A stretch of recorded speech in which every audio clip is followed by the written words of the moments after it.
Slide to it takes an hour, and I have 15 slides.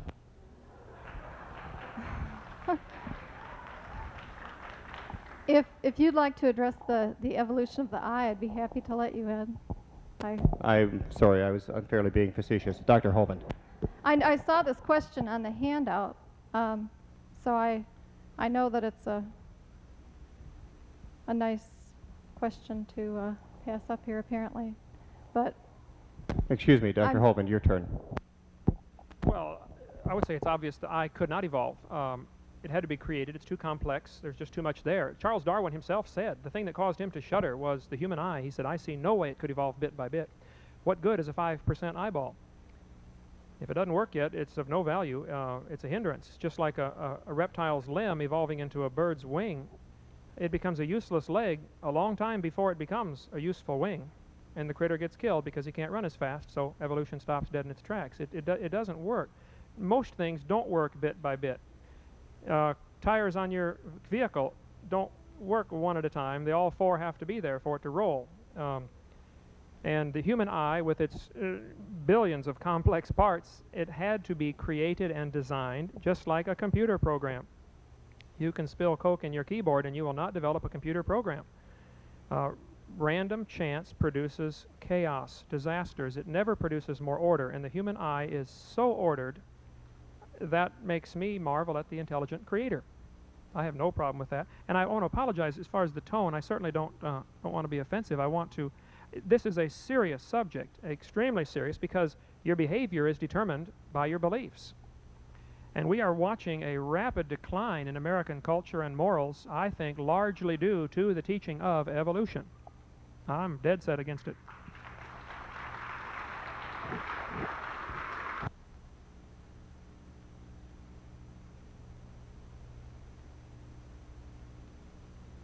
Okay, I'm going to read one that, and then paraphrase a little bit, three others that I have in my hand here that ask similar questions. The theory of evolution is based on interpretation of physical evidence, while the creation theory seems to be based on attacking unanswered or controversial issues of evolution. What concrete physical evidence support creation science? A similar question made a comment that the Bible theory just doesn't cut it. And a series of questions also have to do with how do you reconcile what you're saying with the literal description of creation in Genesis. There are a number here that have to do where the dinosaurs created on the fifth day, et cetera, et cetera, et cetera. We need about 6 more hours on that one. As far as the physical evidence for creation, again, we're talking evidences, not proofs. If I could demonstrate the world was not billions of years old because the Earth is slowing down 1,000th of a second per day.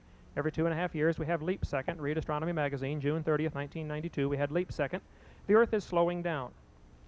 Well, that means that it used to be spinning faster, obviously. And if you go backwards in time, only 10 million years, the Earth was spinning too fast for life to be here because the winds were 5,000 miles an hour from the Coriolis effect.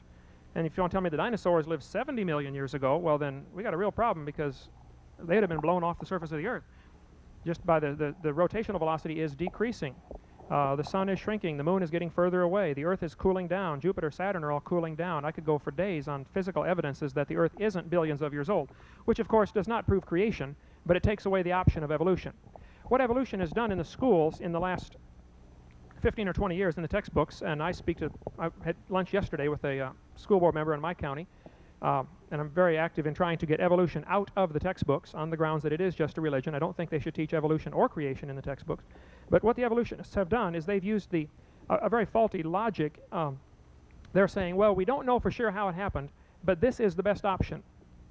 That's like saying if a person is accused of a crime, he's brought to court, and he can prove an alibi. Judge, I didn't do that crime. I wasn't there. The judge says, well, okay, but you're still guilty until you've proved who did it.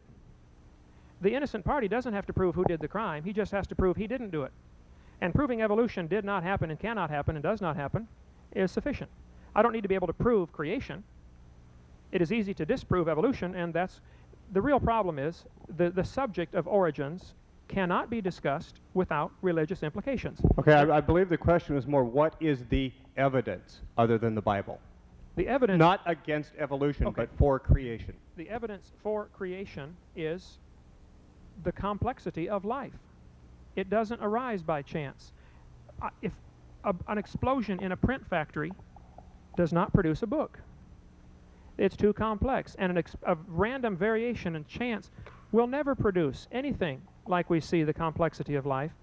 So the example of the watch. I've never been to Japan. I've not seen the Japanese watchmakers, but there's one over there someplace. Here, it's too complex to have arisen by chance. And everything in biology is too complex to have arisen by chance. One paramecium is more complicated than the space shuttle, by far. To say it evolved is to greatly oversimplify the complexity of all biology that we understand. So I would have to stand and say, hey, here's the watch. There has to be a watchmaker, though I've never seen him. I would say, here's the creation. There had to be a creator. That's just that simple. I agree. That's going into the metaphysical. I've not seen him. I've not touched him. So. Okay, I'm going to follow that up then with the last of the questions, and again, this is more directed toward you. Okay. And we have a number here that ask the same thing, that have to do with the complexity of the human, as you just discussed and all. How does that rule out that, in effect, evolution is the mechanism by which God has created us? Yes. That again would go back to who do you think God is? What kind of God are you worshiping? Is it a God of random chance that doesn't know what he wants, or is it a God that knows what he wants? I'm sure the people in Japan did not throw the pieces in a dryer and let them clang around for 1,000 years and hope it developed a Casio databank watch. I think they had a design in mind when they went into it. And there is obvious design in the body, obvious design in everything in nature, and that speaks loudly of a very intelligent designer. Did I get off the question? Was the one about the Bible and where the dinosaurs fit in, or is that different? That was on that question too, wasn't it? That was on an earlier round, I believe. It was on the first half of that question. The summary of all of these is I think comes back to a question we asked earlier that I tried to summarize. Is it possible that evolution is the mechanism God uses? I would say it is not possible that evolution is the mechanism God uses. By evolution, we need to carefully define the term. If there are two very different things that are classed under the term of evolution. There is simple variation. Dogs developing new varieties of dogs, and they will say, hey, that's evolution. No. That's variation. That happens. Florida rabbits cannot breed with Alaska rabbits. They have delineated the species, and they are no longer interfertile. They can't produce a viable offspring. Alaska rabbits can breed with Iowa rabbits, and Iowa rabbits can breed with Florida rabbits, but the two extremes cannot. They have diversified. I understand all that. But that's not evolution. That's variation. They're still rabbits. It didn't change into a hamster or anything else. It's still a rabbit. So that's not evolution. There is no evidence for evolution ever having occurred unless you want to take evidences for variation. So what they do, some people call that microevolution and then macroevolution.